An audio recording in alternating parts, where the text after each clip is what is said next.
ආයුබෝවන් ඔයාලා හැමෝටම. මං ඔයාලට පොරොන්දු වුණු විදිහටම ඉතින් මගේ දෙවෙනි එපිසෝඩ් එකෙන් මේ අරගෙන එන්නේ පොතක අන්තර්ගතය මොනවාද කියලා. ඉතින් අපි බලමු මොකක්ද මේ පොතක තියෙන්නේ කියලා. පොතක අපිට මුලින්ම අවධානය යොමු වෙන්නේ පිටකවරට. ඉතින් පිටකවර මෙන්න මේ විදිහට ආකර්ශනීය රූප රාමුවකින් සකස් වෙලා තියෙනවා. ඒ වගේම පිටකවරේ ප්‍රධානම පොතේ නම තියෙනවා. ඒ නමට අදාළව සමහරක් පොත්වල බොහෝ පොත්වල තියෙනවා නමට අදාළව පොඩි සටහනක්. තවත් දෙයක් තමයි පොතේ පහළින් හෝ ඉහළින් පොතේ රචකයාගේ නම තියෙනවා. ඒ පොත පරිවර්තනයක් නම් ඒ පොතේ රචකයාගේ නම තියෙනවා. ඒක පරිවර්තනය කරපු කෙනාගේ නම තියෙනවා. ඒ වගේම පොතට යම් සම්මානයක් ලැබිලා තියෙනවා නම් ඒ සම්මාන පිළිබඳව පොතේ පිටකවරේ ඉහළින් සඳහන් කරලා තියෙනවා. ඒ විතරක් නෙවෙයි පොතේ තියෙන පැති දික් තීරුවක්. මොකටද මේ පොතේ දික් තීරුව තියෙන්නේ? ඒ දික් තීරුව තියෙන්නේ අපි පොතක් සාමාන්‍යයෙන් රාකික ගබඩා කරන්නේ දික් අතට. එතකොට අපිට පොතේ නම කියව ගන්න පහසු වෙන්න පොතේ රචකයා කර්තෘ කවුද කියලා කියව ගන්න පහසු වෙන තමයි අන්න ඒ තීරුව print කරන්නේ. ඉතින් පොතේ පිටකවරේ පිටුපසට ගිහාම අපිට දැක ගන්න පුළුවන් දෙයක් තමයි පිටිපස්සෙත් විශේෂයෙන්ම රූප රාමුවක් සටහන් වෙලා තියෙනවා. ඒ වගේම කෘතියේ නම ඒ විදිහටම සඳහන් වෙලා තියෙනවා. රචකයාගේ නම තියෙනවා. ඒ වගේම එතන තියෙන විශේෂම දේ තමයි පොත ගැන කෙටි හැඳින්වීමක් තියෙනවා. ඒ හැඳින්වීම තියෙන්නේ මොකටද?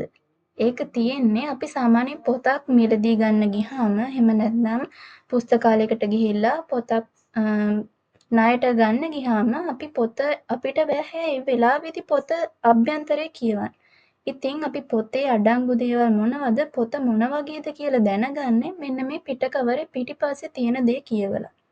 ඒ වගේම තමයි පොතේ පිටුපස පහළින් අනිවාර්යෙන්ම හැම පොතකම තියෙනවා ISBN අංකයක්.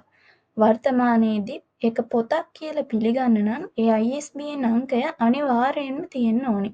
ඒත් එක්කම එතන බාකෝඩ් එකක් තියෙනවා. ඒකත් පොතට අනන්‍ය වෙච්ච දෙයක්. ඒ විතරක් නෙවෙයි ඊට පහළින් පොතේ මිල සටහන් වෙලා තියෙනවා. ඒත් එක්කම පොතේ ප්‍රකාශක ලාංඡනය සහ ප්‍රකාශකයාගේ නම් සඳහන් වෙලා තියෙනවා. ගොඩාක් පොත්වල ඉදිරිපස පිටකවරේත් සඳහන් වෙලා තියෙනවා ප්‍රකාශකයා කවුද කියලා. අර මම කියපු විදිහට දික් තීරුවෙත් සටහන් වෙලා තියෙන ප්‍රකාශකයා කවුද කියලා. ඉතින් අන්න ඒ විදිහට තමයි පොතක සාමාන්‍යයෙන් පිටකවරේ සකස් වෙන්නේ. අපි බලමු පොතේ ඇතුළත කොහොමද කියලා. පොතේ මුල් පිටුව පෙරලපු ගමන් තියෙන මුල් පිටුව අපි බලනකොට ඒකෙත් සම්පූර්ණයෙන්ම සටහන් වෙලා තියෙන්නේ පොතේ නම, රචකයා හෝ පරිවර්තකයා, ඒ පොතට ලැබුණු සම්මාන පිළිබඳව කෙටි විස්තරය, ඒ පොතේ ප්‍රකාශකයා. ඊට පස්සේ ඊළඟ පිටුව පෙරළුවහම අපිට දකින්න පුළුවන් මෙන්න මේ විදිහට කර්තෘගේ වෙනත් කෘති. එතකොට ඒ කර්තෘ රචනා කරපු වෙනත් තමන්ගේ ස්වතන්ත්‍ර නිර්මාණ, ඒ වගේම තමන් පරිවර්තනය කරපු කාව්‍ය ග්‍රන්ථ, ගවේෂණාත්මක ග්‍රන්ථ මේ හැමදේම ඒ පිටුවේ සඳහන් වෙලා තියෙනවා. ඉතින් මේ විදිහට අපි ඊළඟ පිටුවට ගියොත් අපිට ඒකේ මුද්‍රණය කරපු ඒ මුද්‍රණාලේ ඇඩ්‍රස් එක, එතකොට ප්‍රකාශනය, ආපහු උඩ ISBN අංකය තියෙනවා, පරිවර්තකගේ නම තියෙනවා. මෙන්න මේ විදිහේ පිටුවක් දකින්න පුළුවන්. ඊට පස්සේ අපිට ආයෙම සම්පූර්ණ පිටුවක් ලැබෙනවා පොතේ නම, රචකයා, පරිවර්තකයා සහිතව මුද්‍රණය කරපු පිටුවක්. අනිවාර්යයෙන්ම පොතක මේ වගේ පිටු 3ක්වත් තියෙනවා. ඉතින් ඊට පස්සේ පිදුමක් තියෙනවා. පිදුම ඒක රචකයා විසින් තමන් පොත ලිව්වට පස්සේ කාට හරි පුද දෙන විදිහට තමයි මේ සටහන ලියලා තියෙන්නේ. රචකයා මේකේ විලියම් ඒ බැරට් කියන මහත්මයා. එතුමා ඒ පිදුම එයාගේ භාෂාවෙන් මේ විදිහට ලියලා තියෙනවා. ඉතින් ඊට පස්සේ පරිවර්තක විසිනුත් යම් පිදුමක් ලියනවා. අපි බලමු ඒ මොකක්ද කියලා. මෙන්න මේ විදිහට පරිවර්තකයාත් පොඩි පෙරවදනක් ලියනවා. පෙරවදන ලියනකොට එතුමා පොත ගැන යම් විස්තරයක් තමයි ඇතුළත් කරන්නේ. ඉතින් ඊට පස්සේ අලංකාර පිදුමක් එක්ක පොත නිර්මාණය කරලා මෙන්න මේ විදිහට පොතේ පළවෙනි පරිච්ඡේදය පටන් ගන්නවා. පළවෙනි කොටස කියලා ওই විදිහටම ලෝගෝ එකක් එක්ක ලස්සන පිටුවක් මේ පොතේ අඩංගු වෙලා තියෙනවා. ඉතින් මේ ඔයාලට පේන එකේ සිව්වැනි කොටස නෙළුම් මල කියලා තමයි සඳහන් වෙන්නේ. ඉතින් ඊට පස්සේ ඒකේ පරිච්ඡේද වෙන වෙනම යනවා. පළමු පරිච්ඡේදය, දෙවන පරිච්ඡේදය ඒ විදිහට යනවා. මේකේ හැම කොටසකම පරිච්ඡේද වෙන වෙනම තියෙනවා. මේ ඔයාලට පේන්නේ ඒ හතරවෙනි කොටසට අදාළ පස්වෙනි පරිච්ඡේදය. ඉතින් මේක සම්භාව්‍ය ගණයේ පොතක්. ඔයාලට පේනවා ඇති මේක යශෝදරා දේවිය ගැන තමයි ලියලා තියෙන්නේ. සිද්ධාර්ථ යශෝදරා. ඒ වෘත්තාන්තය තමයි මේ පොතෙන් කියවෙන්නේ. ඉතින් ඇත්තටම මම මේක පුස්තකාලයෙන් ගෙනාපු පොතක්. ඔයාලට පේනවා ඇති අපි අවසාන පිටුවට යනකොට ගොඩක් පොත්වල අපිට මතක හිටින විදිහේ පුංචි සටහනක් තියෙනවා. පොඩි වාක්‍යයක් තියෙනවා. මේකෙත් ඔය තද කළු අකුරෙන් තියෙන්නේ අන්න ඒ වාක්‍ය. අපි තවත් පොතක් බලමු මොනවද මේ පොතේ තියෙන්නේ කියලා. ඉතින් මේ තියෙන්නේ දෝලි කියන පොත ප්‍රේමකීර්ති රණතුංග මහත්මයාගේ. ඔයාලට පේන ඇති මං කිව්වා වගේම අර ආකර්ශනීය රූප රාමුවක් සටහන් වෙලා තියෙනවා පොතේ පිට කවරේ. ඒ වගේම පැති රේඛාවේ පොතේ නම, රචකයාගේ නම, මේකේ නම් පැති රේඛාවේ ලෝගෝ එක ප්‍රකාශන ලෝගෝ එක තිබුණේ නැහැ. ඒ වෙනුවට මිල තමයි සඳහන් වෙලා තිබ්බේ. ඉතින් මේකෙත් මේ පිටුපස ඒ වගේම ආකර්ශනීය රූපයක් තියෙනවා. පොතේ නම සටහන් වෙලා තියෙනවා. රචකයාගේ නම සටහන් වෙලා තියෙනවා. ඒ වගේම පොඩි සටහන තියෙනවා පොත ගැන. මේක තියෙන්නේ බලන කඳුවැටියේ. ඒ කියන්නේ අපේ උඩරට ශ්‍රී වික්‍රම රාජසිංහ රජුරුවන්ගේ කාලේ සිද්ධ වෙච්ච සිදුවීමක් පාදක කරගෙන රචකයාගේ හිතේ ගොඩනැගිච්ච කතාව තමයි මේ කතාවෙන් කියවෙන්නේ. මේක ඉහෙන් ප්‍රකාශන කියලා තමයි සටහන් වෙලා තියෙන්නේ. ඒ වගේම පොතේ අන්තිමට අර මම කියපු ISBN අංකය ඒ විදිහටම තියෙනවා.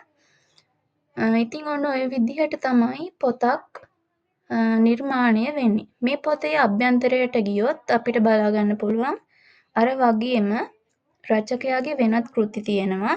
ඒ වගේම මම අර මුලින් කිව්වා වගේම වෙනම කෘතියේ නම, රචකයාගේ නම, ප්‍රකාශක ඇඩ්‍රස් සඳහන් වෙච්ච වෙනම පිටුවක් තියෙනවා. ඒ වගේම තවත් පිටුවක් මම කිව්වා පොතක සාමාන්‍යයෙන් පිටු 3ක්වත් අවම තියෙනවා. මේ විදිහට පොතේ නම, රචකයාගේ නම සටහන් වෙලා තියෙන. ඉතින් එන්න මේ විදිහට මේ පොතෙත් තියෙනවා. හැබැයි පුංචි වෙනසක් තියෙනවා. මේ පොතේ අර පැති රේඛාවේ ලෝගෝ එක වෙනුවට තියෙන්නේ මිල. එහෙම තියෙන්න පුළුවන් මම ඔයාලට කිව්වා. ඊට පස්සේ පොතේ අභ්‍යන්තරේ කලින් මම පෙන්නපු පොතේ අභ්‍යන්තරේ මුලින්ම තියෙන්නේ රචකයාගේ වෙනත් කෘති. හැබැයි මේ පොතේ මුලින්ම තියෙන්නේ අර ප්‍රකාශක පළමු මුද්‍රණය, දෙවන මුද්‍රණය පොත මුද්‍රණය කරපු වර්ෂ ටික තමයි මේකේ මුල්ම පිටුවේ තියෙන්නේ. ඉතින් එහෙම පිටු සමහර විට මාරු වෙන්න පුළුවන්. ඒක හැම පිළිවෙලක්ම කියලා තියෙන්න ඕනේ නැහැ.